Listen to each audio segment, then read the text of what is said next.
In the top stories, NEMA urges disaster preparedness following recent tsunami alert in the Caribbean. PAHO issues alert on increased risk of dengue outbreaks in the Americas.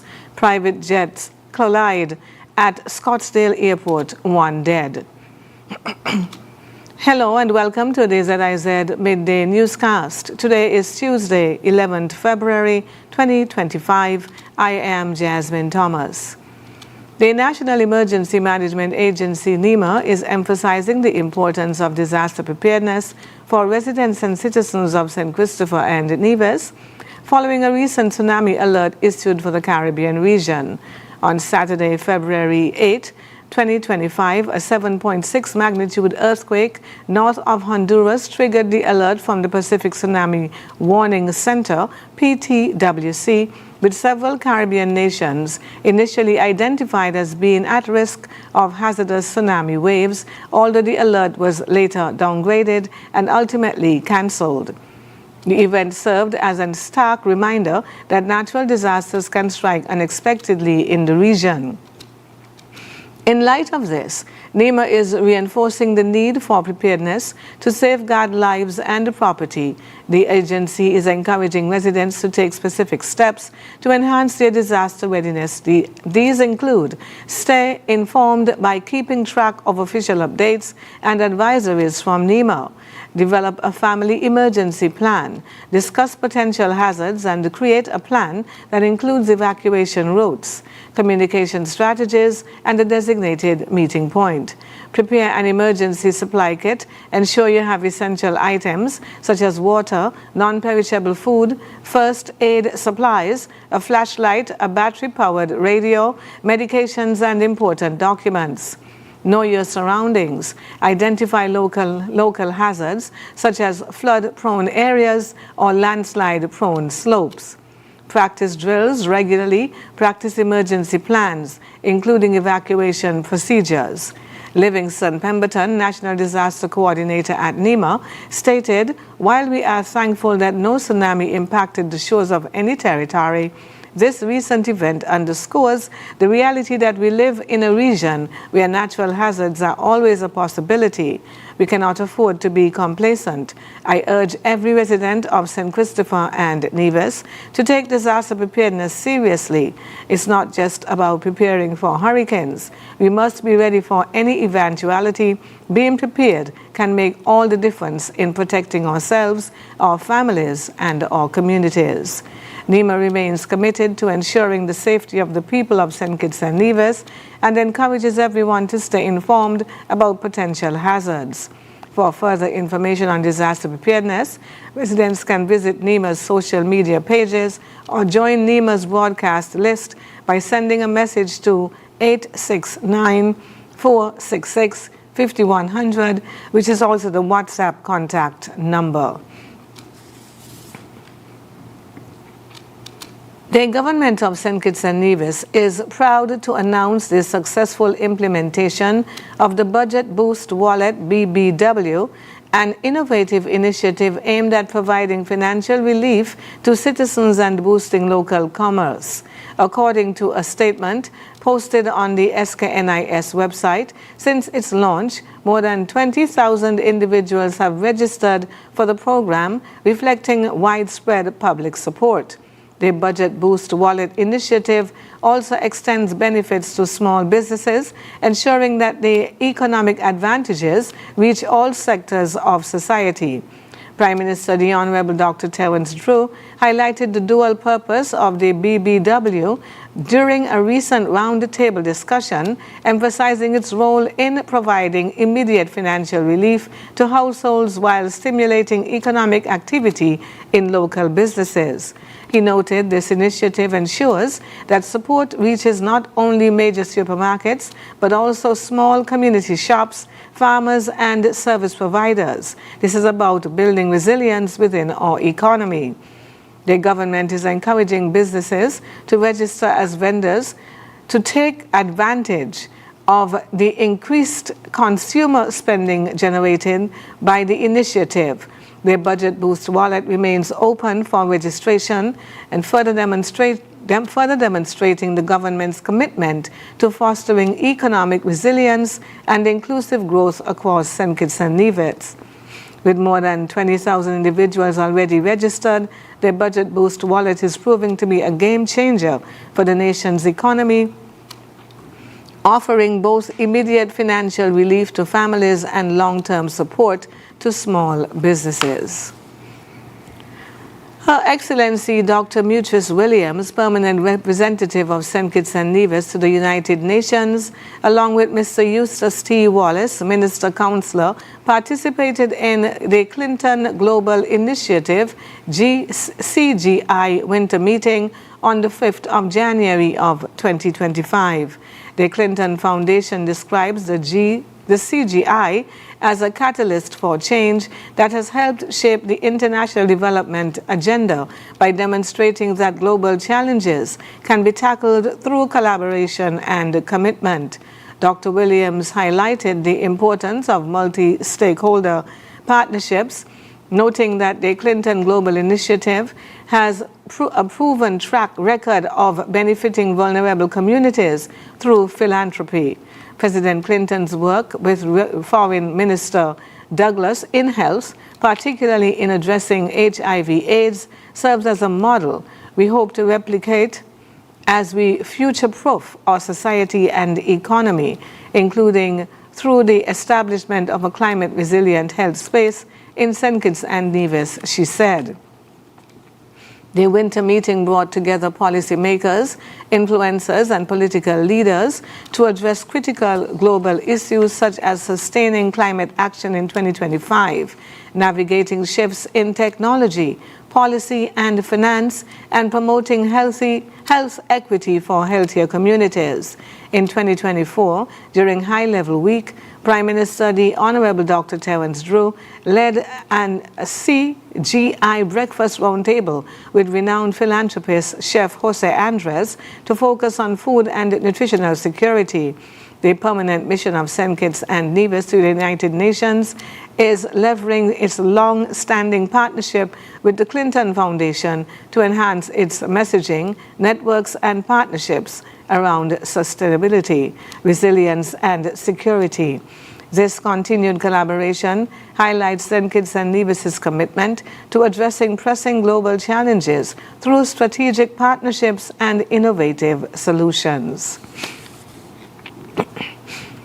On the regional scene, the Pan American Health Organization, PAHO, has issued an epidemiological alert regarding the heightened risk of dengue outbreaks in the Americas due to the increasing circulation of the Dengue serotype.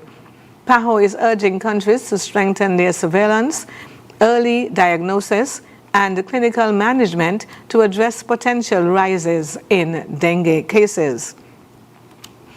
Dengue, transmitted by the Aedes aegypti mosquito, has 4 serotypes: Dengue1, Dengue2, Dengue3, and Dengue4. Immunity to one serotype only protects against that specific strain, so infections with other serotypes can increase the risk of severe disease. The spread of dengue, that's Dengue3, which has been detected in several countries, including Brazil, Colombia, and Argentina, has raised concerns as it has been linked to severe cases. Even in primary infections, the re-emergence of Dengue3 in regions with little prior exposure makes populations more vulnerable. In 2024, reported over 13 million dengue cases, with 22,684 classified as severe and 8,186 deaths. Early in 2025, 23 countries reported 238,659 cases, with the majority in Brazil, and 263 severe cases. PAHO is urging countries to bolster vector control, improve diagnostic capacity, and ensure timely treatment to reduce complications. Public awareness campaigns are essential to reduce mosquito exposure and eliminate breeding grounds.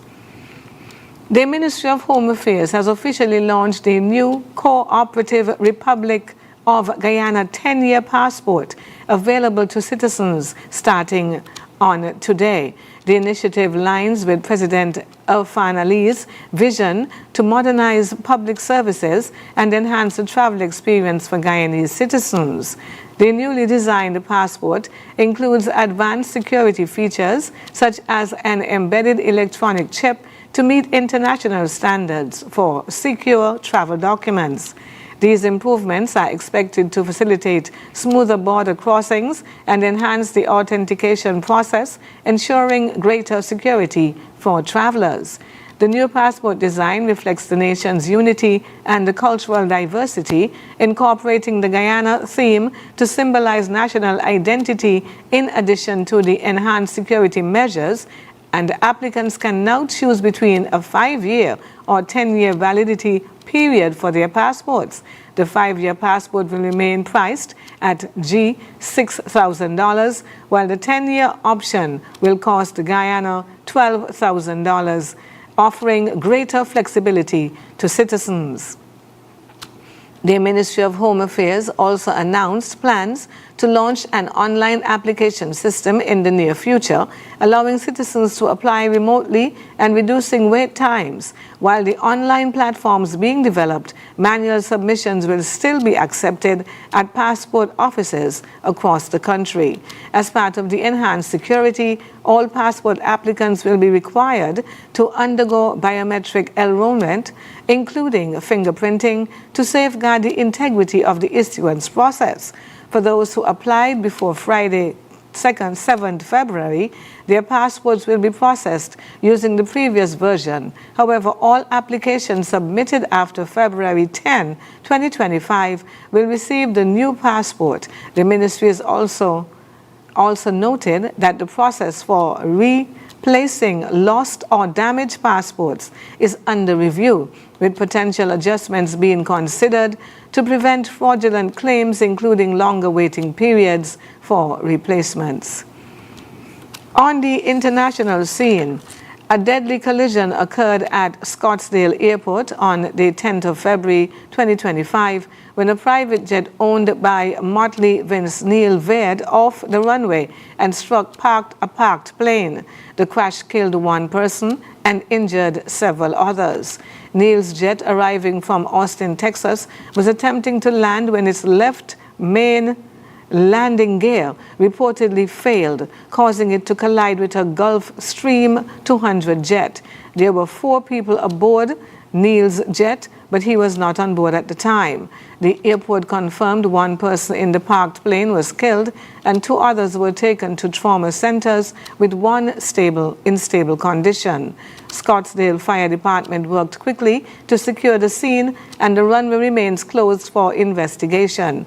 Mayor Lisa Borowski expressed condolences and emphasized ongoing communication with authorities. This incident follows a series of recent U.S. aviation disasters, including collisions in Washington, D.C., and crashes in Philadelphia and Alaska.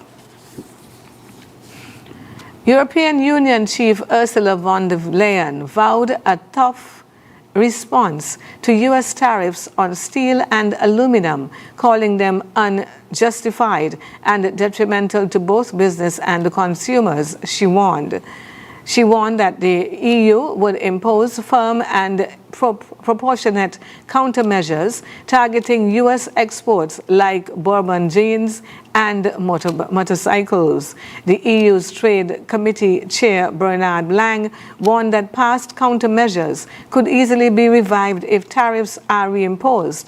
We will immediately reinstate our countermeasures, Lang said. The tariffs set to take effect on March 12 aim to protect U.S. steel and aluminum producers, but the EU sees them as harmful to its economy. Chancellor Olaf Scholz of Germany said the EU would respond united if forced to, emphasizing that trade wars hurt both sides. EU officials stressed the importance of dialogue, but remain prepared to protect their economy. With $1.5 trillion in trade between the EU and the US, both sides have much at stake. And now for the weather. The present weather is partly cloudy with light showers. Winds are moderate from the northeast at 15 miles per hour. Temperature is 25 degrees Celsius or 76 degrees Fahrenheit. Seas are 15 to 24 meters or 5 to 8 feet. A small craft advisory remains in effect, mainly for open waters north and east of the islands. The weather forecast for today predicts partly sunny skies with a 60% or moderate chance of passing showers. Tonight will be partly cloudy with a 40% or slight chance of showers. Sunset today will be at 6:11. Sunrise tomorrow will be at about 11 minutes past 6. And that brings us to the end of the ZIZ Midday newscast. Join us this evening for these stories and more in detail. Thank you for tuning in. I am Jasmine Thomas. Grace be to you and peace be multiplied.